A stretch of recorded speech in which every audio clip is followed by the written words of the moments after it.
ఇంకోటి మేడం, సంతోష్ రావు గారికి సిట్ నోటీసులు ఇచ్చింది ఈరోజు 3 గంటలకు రమ్మని. దాని మీద ఇవాళ బీఆర్ఎస్ పార్టీ, అదేవిధంగా బీఆర్ఎస్ పార్టీ అధ్యక్షులు గౌరవనీయులు ఉద్యమ నాయకులు ఉద్యమకారులకు దూరమైనరంటే, పేద ప్రజలకు దూరమైనరంటే, అమరవీరుల కుటుంబాలకు దూరమైనరంటే, పెద్ద పెద్ద నాయకులు గద్దర్ గారు లాంటి వాళ్ళు గేట్ బయట ఉండే పరిస్థితి వచ్చిందంటే, ఈటెల రాజేందర్ గారు లాంటి వాళ్ళు పార్టీ వీడే పరిస్థితి వచ్చిందంటే, ఈ అన్ని దుర్మార్గాలకు కూడా సెంటర్ పాయింట్ మొదటి దయ్యం ఈ సంతోష్ రావు అనేటటువంటి వ్యక్తి.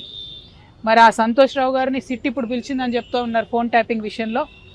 కానీ ఈ ముఖ్యమంత్రి గారు, ఈ గుంపు మేస్త్రి గారు, ఆయనకు ఉండేటటువంటి ప్రధాన గూఢాచారి కూడా ఈ సంతోష్ రావే. ఫామ్ హౌస్లో కేసీఆర్ గారు సగం ఇడ్లీ తిన్నారా, ఫుల్ ఇడ్లీ తిన్నారా అనే ఇన్ఫర్మేషన్ గుంపు మేస్త్రికి ఇచ్చేదే ఈయన. మరి గుంపు మేస్త్రి గారి ఆయన గూఢాచారిని శిక్ష వేస్తాడా లేదా నాకు తెలియదు, నాకైతే నమ్మకం లేదు. సిట్టు పిలవడం వరకు బాగానే ఉంది, తదుపరి చర్యలు ఎట్లుంటాయనేటటువంటి అంశాన్ని చూడాలి. అదేవిధంగా మరి బీఆర్ఎస్ పార్టీ కార్యకర్తల నాయకులు కూడా గమనించుకోవాలి. ఇటువంటి దుర్మార్గుడికి హరీష్ రావు గారు, కేటీఆర్ గారు ట్వీట్స్ పెట్టి వత్తాసు పలకడం ఎందుకో అర్థమైతలేదు నాకు. మొత్తం పార్టీలో అనేక మంది నాయకులకు కన్నీళ్లు తెప్పించి రక్త కన్నీరు పెట్టించినటువంటి దుర్మార్గుడు, మొదటి దయ్యం, నేను ముందు నుంచి చెప్తున్నటువంటి దయ్యం ఈ వ్యక్తి. మరి ఈ వ్యక్తి ఇవాళ వచ్చిండంటే చట్టం కరెక్ట్గా తన పని చేస్తే శిక్ష ఖచ్చితంగా పడుతుంది. కానీ గుంపు మేస్త్రి గారు ఈ గూఢాచారిని కాపాడుకుంటాడని చెప్పి నేను అనుకుంటా ఉన్నాను.